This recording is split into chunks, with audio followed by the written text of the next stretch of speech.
Hello, I wanted to spend just a couple of minutes talking about this idea of a thing called a dot product.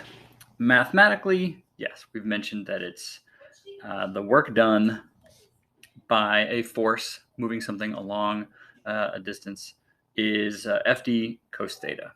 But let's talk a little bit about what the dot product is and then why it's got to be like that. So the dot product is a means to multiply two vectors if we have a force vector and a displacement vector. I know this is not a free body diagram, so don't interpret it as such, but if we've got two vectors, if work is force times displacement and each of those are a vector, this is the means by which we multiply vectors, or a means.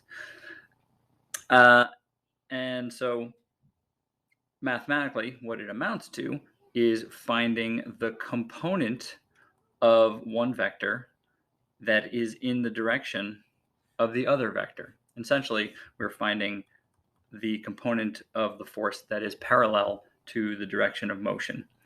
And mathematically, well, if we're finding the x component or the component of the force that's parallel to the displacement, well, we've got a little force triangle here, force vector in this direction.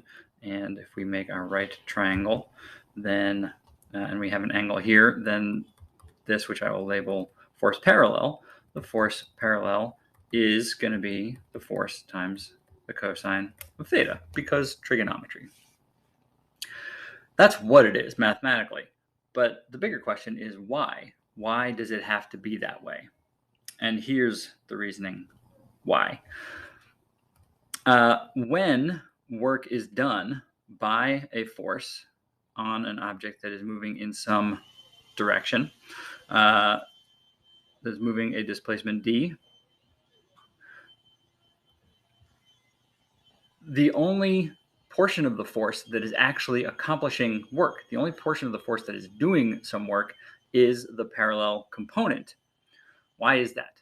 Well, let's consider just the force by itself. A force in this direction could be said to have a parallel component, a component that is parallel to the direction of motion, and a perpendicular component. Now, the perpendicular component, as one of the things we've talked about, like positive, negative, and zero work, when the force is perpendicular to the displacement, no work is being done. Let's reason that out. Why is that? Why must that be true? Well, work can be thought of as a change in energy. And so when a force is perpendicular to the direction that a thing is moving, well, if it's moving, say, horizontally, and there's a force acting upward, that upward force, well, if the object is moving horizontally, that upward force is apparently not moving the object up or down. So it's not increasing or decreasing its gravitational potential energy. And by virtue of the fact that the force is at a right angle to the motion, it's not pulling it forward and it's not pushing backward against it. It's not going to be speeding it up or slowing it down. So there's no change in gravitational energy and there's no change in kinetic energy. So there's no change in energy. The change of energy is zero. Thus, no work is done. Zero equals work. Bad notation, but good concept. So let's lean on that a little bit. The perpendicular force, the force that's perpendicular to the direction of motion, does no work. So then the question is, what is doing work? Well, the component of the force that is parallel to the direction of motion. And as we just discussed, because trigonometry, the portion or the component of the force that is parallel to the direction of motion, call it F parallel, is F cosine theta, because this is the adjacent side of that triangle. It's the adjacent side of that force vector. And so if we say work is equal to F times the cosine of theta times D, well, the version of the formula that you've seen is just a rearrangement of that. Work equals F D cos theta. let's look at an example or two where that comes into play. The simplest example is one where a kid is being pulled forward on a sled. All right, so we got a sled, there's a kid in there, and this object is being drawn forward by some tension force in this direction, where the object, the kid, is actually moving forward some displacement. So the parallel component of the tension parallel will be tension times the cosine of theta, and of course the distance is d, and so the work done in pulling somebody on a sled some distance is going to be t d cos theta. Another example where this plays in, if instead of pulling somebody along a horizontal surface, what if we're talking about something that is moving down a ramp? So let's give an angle to this, whatever, angle theta.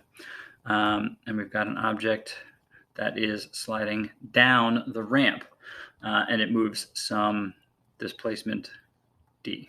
Pardon for the sloppiness, I'm just kind of going fast. That's extra sloppy, we can fix that. Some displacement d. So one question is, well, what's the force that's drawing this thing down the ramp? Per our previous investigations, we can say that the force parallel to the ramp is mg sine theta. And so in any case, if work is being done, it's being done by the force that is parallel to the displacement. And in this case, the work being done by the gravitational force would be mg sine theta times d. Wait a minute, doesn't that fly in the face of what we said just a minute ago? Work is fd cos theta? Well, it depends on where you're measuring your angle theta. In this case, we're measuring this angle from here, which is also being measured here. But when we say that the work is fd cos theta, the theta in question in that formula is the angle between the force and the displacement, the force and the direction of motion. So in this situation here, we're defining theta as that angle.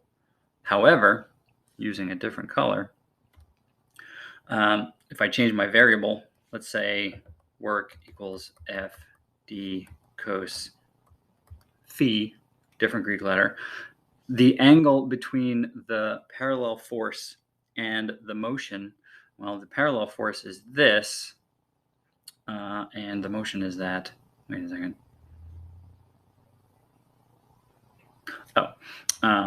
The angle between mg,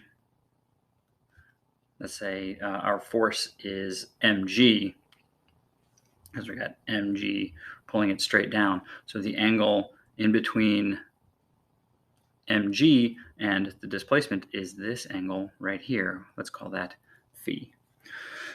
So if theta in this case was, I don't know, say 20 degrees here, then phi would be 70 degrees there. And so the same equation that we've been saying is valid is still valid. Fd cos 70, because cosine of 70 is actually equal to the sine of 20.